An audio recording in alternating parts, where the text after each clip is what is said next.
was very dark time. You know, I had a hard time believing something like that could happen to me.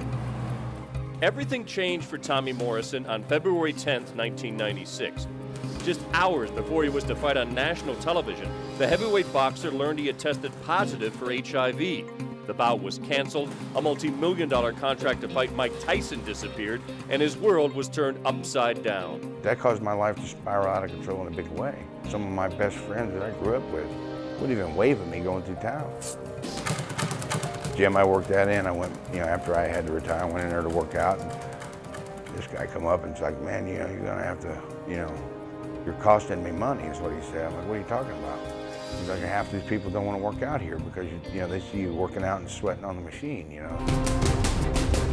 It was a long fall for a man who was one of the most popular fighters in boxing. He's going to be dangerous no matter who he fights, where he fights him. In addition to starring alongside Sylvester Stallone in Rocky V, Morrison had displayed his devastating punches in a series of crowd-pleasing bouts.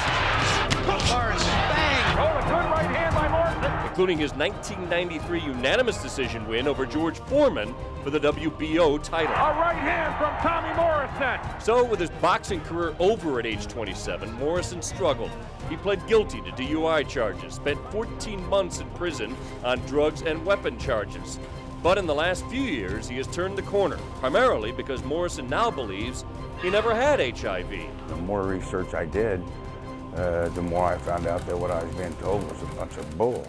What I do know is, you know, all the things that they told me was going to happen to me never happened. Am I Superman? No, I don't think so. I used to think I was Superman back when I was 21, but, you know, I just think that there was a misdiagnosis. Morrison may believe he's HIV-free and ready to return to the ring, but many are skeptical.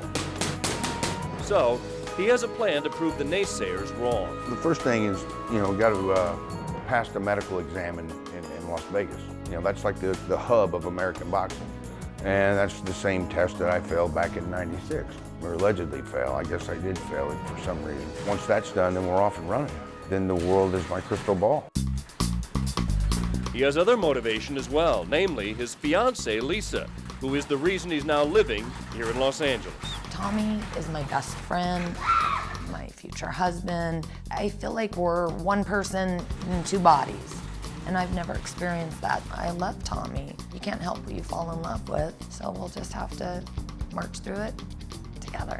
She's everything that I've always dreamed about. I remember riding around when I was in high school with my buddies, and I remember telling them, you know, I wish I could find a girl that was like me. They're all like, you're out of your mind. You'll never find someone like you. It was awesome. It was like that missing piece. With his personal life thriving, Morrison is ready to resume his career, something that would have, until recently, seemed unthinkable. I don't plan on doing this forever. You know, I'm talking about maybe a year and a half. I'd like to win one title, you know, and then whatever happens after that happens. But I think it'll be the greatest comeback in the history of the sport.